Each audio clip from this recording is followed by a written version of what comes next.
Okay, we just talked about audio connection cables in the last video. In this video, I real quickly want to go over networking cables because as you're going to see as we get later onto this series, we actually are going to be talking a lot about digital consoles and digital systems. So you need to know a couple things about networking cables and how to connect digital systems together. So the number one cable you're probably going to see at a small to medium sized church level is going to be a Cat5 cable or an Ethernet cable. Now, these cables are normally used for networking computers together for internet access or even just creating local connections between them so they can talk to each other. You might actually have this at home to connect from your little home router to your Wi-Fi connector, or maybe you've got your computer hardwired in. We use these to actually do two things. One, we use it so we can talk to our board over things like Wi-Fi or a wired connection with like software apps and whatnot to control the board.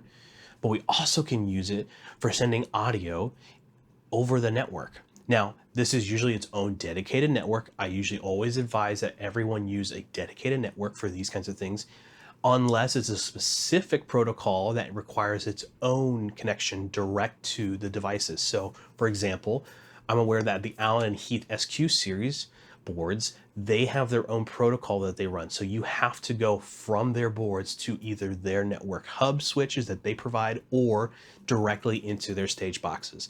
Otherwise, it will not talk correctly. Now, sometimes there's actually audio going over these network connections. Other times there's not. It just kind of depends on the system. So sometimes the audio will be processed at the stage boxes or at like a central hub, or they'll actually be coming to the board and back out.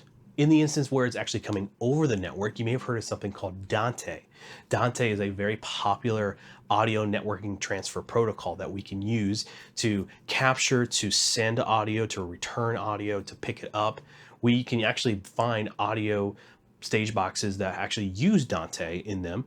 You can also use it to create a actual network where you could find your audio stems or your signals on a network and pick them and actually put them on other systems, more than one. Dante is a great option if you're looking to expand your system beyond just a single front of house board. If you're looking to maybe do some recording or streaming or whatever in that kind of idea and that kind of realm, Dante can be a great option. It's not the option, but it is a great option. So network cables are going to be the most common thing you see. Now there are a couple other ones out there. There's things like MADI, which is based off the BNC connection.